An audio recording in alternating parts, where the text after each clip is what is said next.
آپ حضرات کے سامنے ایسی شخصیت کو پیش کرنے جا رہا ہوں جن کی ذات اقدس سے ہر کوئی واقف ہوں گے۔ حضرت بڑے لمبے عرصے سے اپنی مسجد کی ذمہ داری کو بخوبی انجام دے رہے ہیں اور ماشاءاللہ ساتھ ساتھ میں ماشاءاللہ امامت کے فرائض انجام بھی دے رہے ہیں۔ میری مراد امام و خطیب حضرت مولانا شاہد صاحب قاسمی مسجد رام گنج۔ حضرت کو میں بڑے ادب کے ساتھ اس شعر کے ساتھ دعوت دیتا ہوں۔ یہ الگ بات ہے کہ خاموش کھڑے رہتے ہیں، یہ الگ بات ہے کہ خاموش کھڑے رہتے ہیں، مگر جو لوگ بڑے ہیں وہ بڑے رہتے ہیں۔ ایسے اسلاف سے ملتا ہے ہمارا شجاع جن کی جوتوں میں کئی تاج پڑے رہتے ہیں۔ حضرت سے میں ادب کے ساتھ درخواست کرتا ہوں آپ تشریف لائے اور ان کی بیانات سے سامعین کو مستفید فرمائیں۔ اب میں بلا تاخیر حضرت کو میں اس شعر کے ساتھ دعوت دیتا ہوں۔ سبزہ ہے گل ہے فصل بہار ہے، سبزہ ہے گل ہے فصل بہار ہے، سب آ چکے حضرت کا انتظار ہے۔ آپ آئیے اور اپنی قیمتی بیانات سے سامعین کو مستفید فرمائیں۔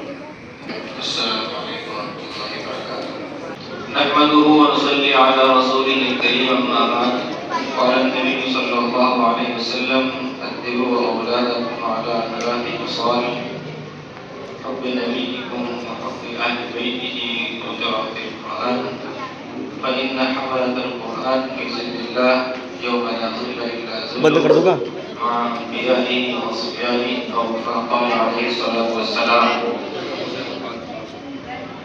بزرگان محترم، عزیز دوستو، حضرات علماء کرام، اساتذہ کرام اور مہمانان محترم، ذمہ دار حضرات، طلباء و طالبات، آج کے اس پرسکون اور روحانی پروگرام میں شرکت سے بہت طبیعت خوش ہوئی۔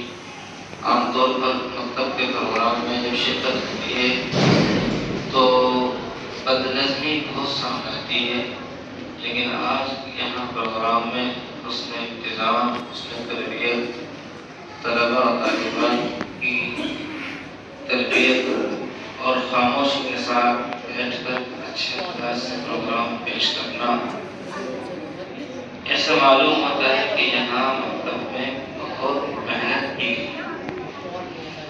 بغیر کسی محنت کے یہ چیز، یہ سلیقہ پیدا نہیں ہوتا۔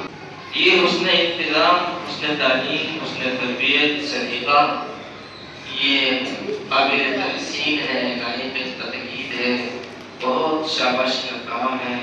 بچوں نے بہت اچھے انداز سے پروگرام پیش کیا اور بڑی محنت سے یاد کیا۔ مسابقے میں ممتحن حضرت مولانا سوال کر رہے تھے، ان کا سوال پورا نہیں ہو رہا تھا، اس سے پہلے بچے جواب دے رہے تھے، اور میں یہ غور کر رہا تھا کہ ہم میں سے شاید بہت سارے سوالات کے جوابات ہم نہیں جانتے۔ بچوں نے جو سوالات کے جواب دیے، آج تو انہوں نے یاد کر کے سنا دی، استادوں نے محنت کی اور ان کے ساری زندگی کام آنے والے سوالات۔ عموماً بہت سے ایسے پروگرام یاد کروائے جاتے ہیں کہ پروگرام میں بچے نے پروگرام پیش کر دیا، اس کے بعد ساری زندگی سے ضرورت نہیں پڑتی، لیکن یہ عقائد سے متعلق، سیرت سے متعلق، اسلامی معلومات سے متعلق یہ سوالات ہیں، یہ ہماری ساری زندگی کے ہیں۔ ان بچوں نے آج یاد کر لیا، انشاءاللہ کہ ہمیشہ یاد رہے۔ ماشاءاللہ، اللہ تعالیٰ خوب برکتوں سے نوازے اور خوب ترقیاں عطا فرمائے۔ دیکھیے عزیزو اور دوستو، کچھ کام تو ہوتے ہیں خیرات والے۔ عربی میں تو خیرات ہٹنے کیوں بولتے ہیں، اور اردو میں خیرات ایک طرح کا فرض کفایہ والا کام، کوئی بھی کرتے ہیں، کتنے بھی کرتے ہیں، اس کے متعلق کوئی سوال نہیں، کوئی ذمہ داری نہیں۔ ایسے کام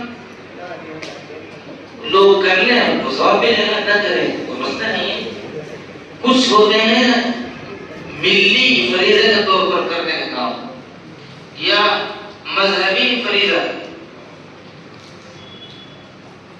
خاندانی ذمہ داری، گھر کی ذمہ داری، اگر کسی رشتے دار نے پڑوس نے آپ کے گھر کھانا بھیج دیا بہت اچھا اس کو ثواب ملے گا تو فائدہ ہوگا نہیں بھیجا تو کوئی ذمہ دار نہیں ہے کسی کو کوئی گناہ نہیں ہے لیکن گھر کے مکھیا نے اگر کھانا بنانے کا نظم نہیں کیا تو اس سے سوال ہوگا نان نفقہ تیرے اوپر فرض تھا تیری ذمہ داری تھی تو نے گھر کے نان نفقہ کی ذمہ داری ادا کیوں نہیں کی اس کے ذمہ وہ فریضہ ہے اس کو وہ ادا کرنا ہے میں یہ سمجھانا چاہ رہا ہوں کچھ کام تو ایسے ہوتے ہیں سب کا خیرات میں کچھ کام ہوتے ہیں ضروری ان کو کرنا ہے نہیں کیا تو ہم ذمہ دار ٹھہریں گے ہم سے سوال ہوگا ایسے ہی قرآن کریم کا سیکھنا قرآن کریم کا سکھانا یہ ہمارا یہ ہمارا قومی فریضہ ہے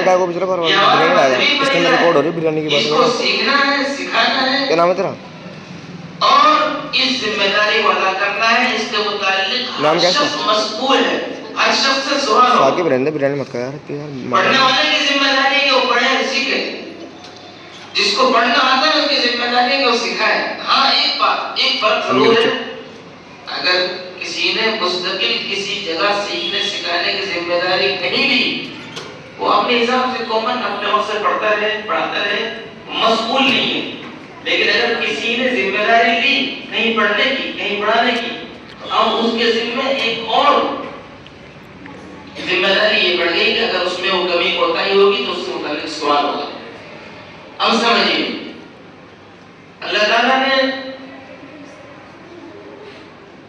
قرآن کریم میں فرمایا وَمَا خَلَقْتُ الْجِنَّ وَالْإِنسَ إِلَّا لِيَعْبُدُونِ اب یہ آیت بہت مشہور ہے ہم میں سب نے سنی ہوئی ہے کہ اللہ تعالیٰ نے انسان اور جنات کو عبادت کے لیے پیدا کیا ہے ذرا غور سے سنیں گے کیا کے لیے پیدا کیا ہے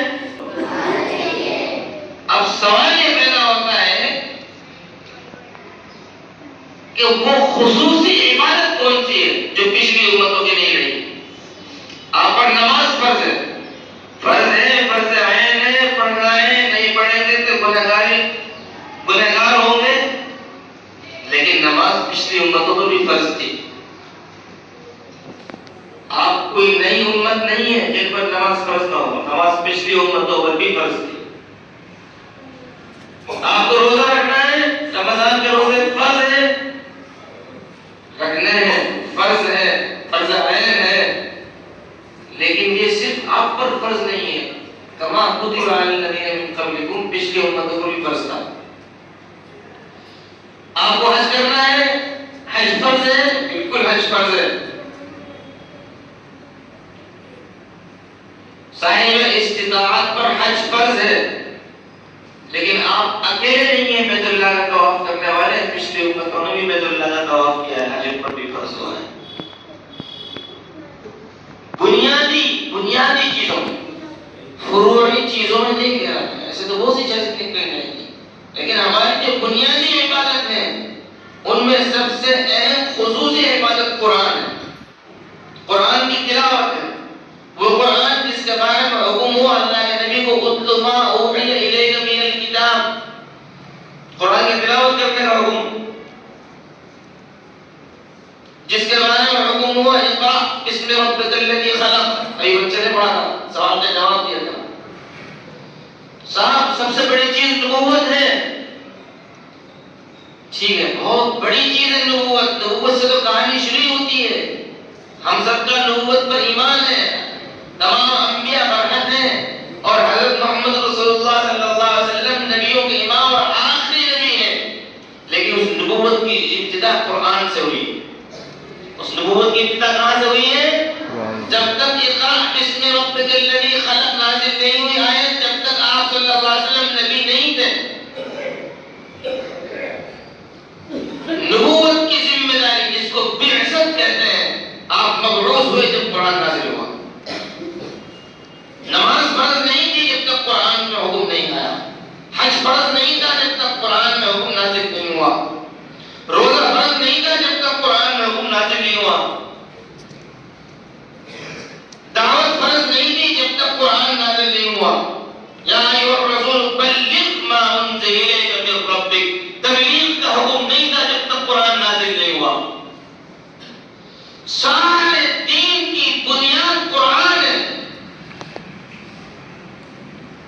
دین کی جتنی بھی چیزیں فرائض ہیں، عقائد ہیں، ملی فریضے ہیں، بڑی سے بڑی عبادت ہے، اس سب کی جڑ قرآن ہے. بولو سب کی جڑ کیا ہے؟ قرآن.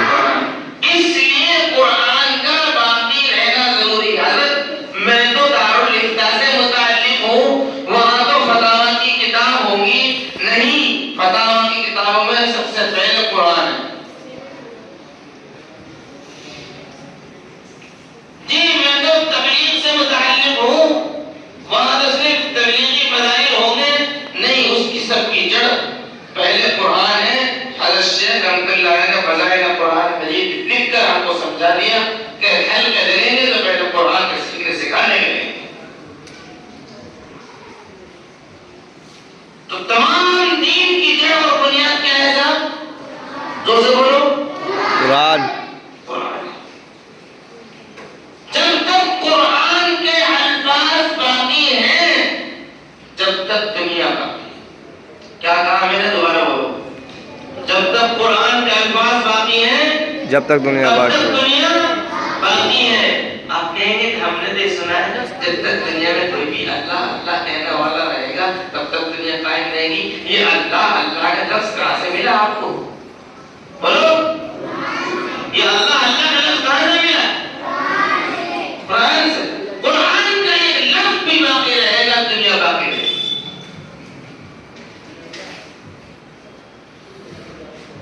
آپ یہ سوچئے کہ اللہ تعالیٰ نے اس پاکیزہ کلام کے لیے ابو البشر کو نہیں چنا، حضرت آدم علیہ السلام کو نہیں چنا. جو اللہ تبارک و تعالیٰ کے خزانے میں سب سے بڑے صاحب کمال، سب سے بڑی شخصیت ہے، قرآن کریم کے نزول کے لیے اللہ نے ان کے سینے کو قبول کیا. جو مہینہ تمام مہینوں میں سب سے افضل ہے قرآن کریم کے نزول کے زمانے کے لیے اللہ تعالیٰ نے اس کو چنا. علماء کرام توجہ فرمائیں. جو رات سب سے افضل ہے قرآن کریم کے نزول کے لیے اللہ نے اس کو چنا. فضیلت ادھر سے ہے یا ادھر سے؟ شب قدر کی وجہ سے قرآن کو فضیلت ملی، رمضان کی وجہ سے قرآن کو فضیلت ملی، یا قرآن کی وجہ سے ان کو فضیلت ملی؟ بتاؤ. قرآن کی وجہ سے ان کو فضیلت ملی. اب میں وہ پہلے حدیث پڑھ دیتا ہوں پھر میں بات کے خلاصے پا جاتا ہوں. اس حدیث پاک میں ہمیں یہ درس دیا گیا ہے، سبق دیا گیا کہ آپ اپنی اولاد کو کیا سکھائیں، کس چیز کی تربیت دیں، کس چیز کا ادب سکھائیں. تو فرمایا اللہ کے نبی علیہ السلام نے 3 چیزیں سب سے پہلے. ادبوا اولادکم علی 3 خصال. 3 طرح سے ان کو خاص طور پر تربیت دینا ہے. نمبر 1 کیا ہے؟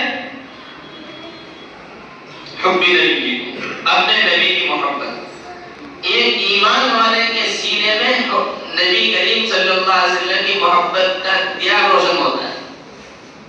حضور پاک صلی اللہ علیہ وسلم کی محبت کے بغیر کچھ بھی نہیں ہو سکتا. اب سنو ایک بات کہتا ہوں. اسلام کا کلمہ کیا ہے؟ کلمہ توحید کیا ہے؟ کلمہ طیبہ کیا ہے؟ لا الہ الا اللہ محمد رسول اللہ. پڑھ لو دفعہ زور سے. لا الہ الا اللہ محمد رسول اللہ. تو لا الہ الا اللہ پہلے ہے، یہ محمد رسول اللہ پہلے ہے. لا الہ الا اللہ پہلے ہے. ترتیب ظاہری یہ ہے. اب داعی حضرات سمجھیں گے. ظاہری ترتیب تو ہے لا الہ الا اللہ پہلے، لیکن جس کے دل میں محمد رسول اللہ کے لیے جگہ ہوگی لا الہ الا اللہ وہ قبول کرے گا. جس نے محمد رسول اللہ صلی اللہ علیہ وسلم کو تسلیم کیا اس نے کلمہ پڑھا، اور جس نے نہیں کیا اس نے پہلے جس میں بھی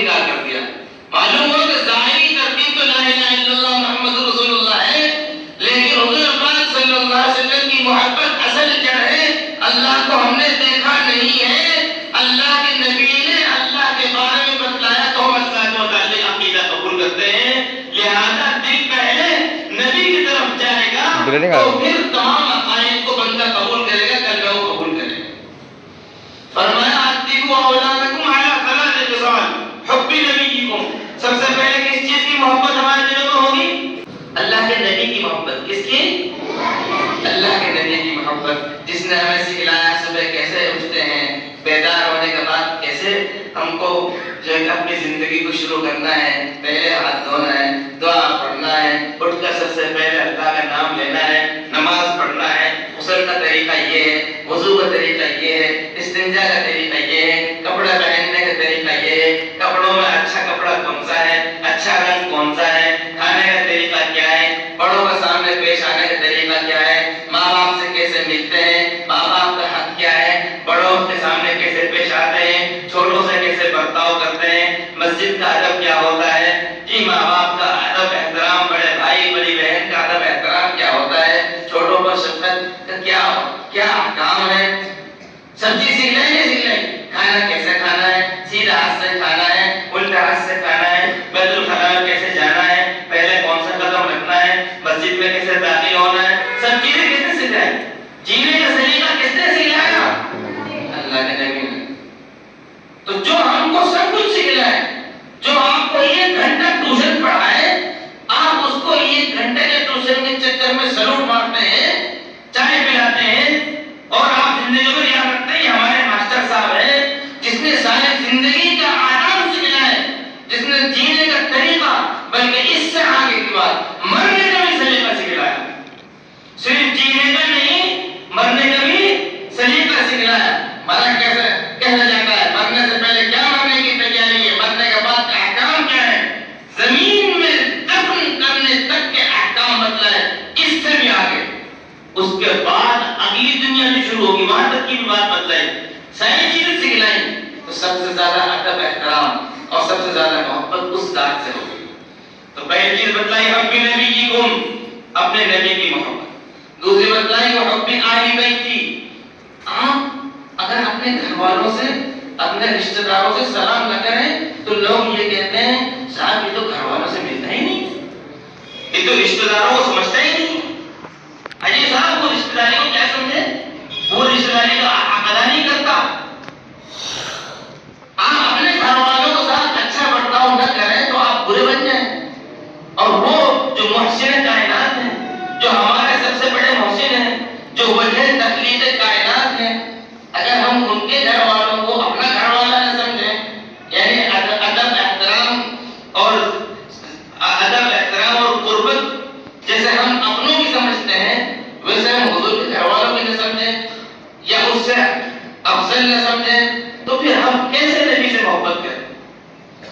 اگر باپ یہ محسوس کرے کہ میری اولاد میرے بہن بھائیوں سے، میرے ماں باپ سے، جو بچوں کے دادا دادی ہیں ان سے میرے بچے تعلق نہیں رکھتے، تو باپ کو شکایت پیدا ہوگی، میری اولاد میرے ماں باپ کی خدمت نہیں کرتی، میری اولاد میرے بہن بھائیوں کی عزت نہیں کرتی، میری اولاد میرے دوستوں کی عزت نہیں کرتی، تو باپ کو شکایت ہوگی نہیں ہوگی؟ ہوگی۔ تو جب نبی صلی اللہ علیہ وسلم کے گھر والوں سے ہم کو محبت نہیں ہوگی تو ہمارے نبی کو شکایت نہیں ہوگی، ہمارے نبی کو شکایت نہیں۔ اس لیے نبی کے گھر والوں سے محبت سکھلائی۔ کس سے محبت سکھلائی؟ نبی کے گھر والوں سے۔ اس لیے بچوں نے کتنے سوالات کے جوابات دیے، بہت سارے سوالات ایسے تھے جو نبی کے گھرانے سے جڑے ہوئے۔ ان اساتذہ نے اہل بیت کی محبت اور نبی کی محبت کو سوال اور جواب کی شکل میں ان بچوں کے سینوں میں اتار دیا۔ تیسری چیز اور تلاوت قرآن، تلاوت قرآن سے محبت ہو۔ تلاوت قرآن سے، زور سے بولو، تلاوت قرآن سے، آپ دیکھو، آپ جس کو تلاوت قرآن سے محبت ہوگی وہ استاد کا ڈنڈا بجانے کا انتظار نہیں کرے گا۔ یہ بچہ مدرسے میں آتا ہے، آگے ہی پڑھنا شروع کر دیتا ہے، اور یہ بچہ جب استاد ڈنڈا بجاتا ہے پڑھو تب پڑھتا ہے۔ تو ایک ہے ڈنڈے کے خوف سے پڑھنا، اور یہ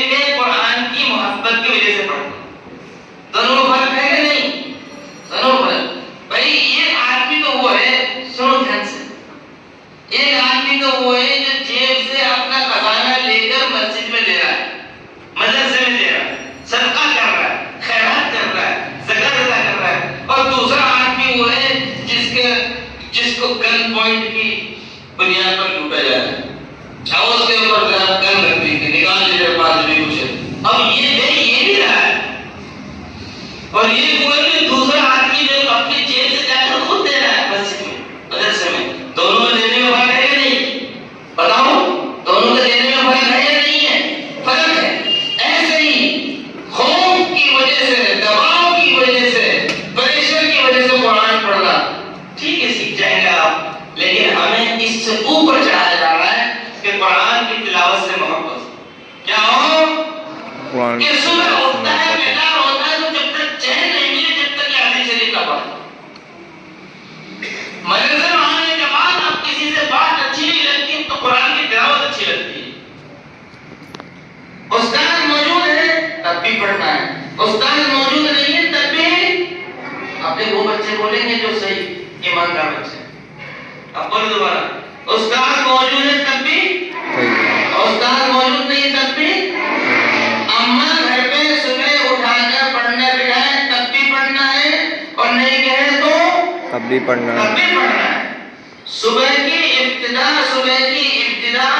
دن کی شروعات کیسے ہوگی؟ قرآن کی تلاوت سے. مجھے تو اب آخر میں بات بھی ہو جائے گی.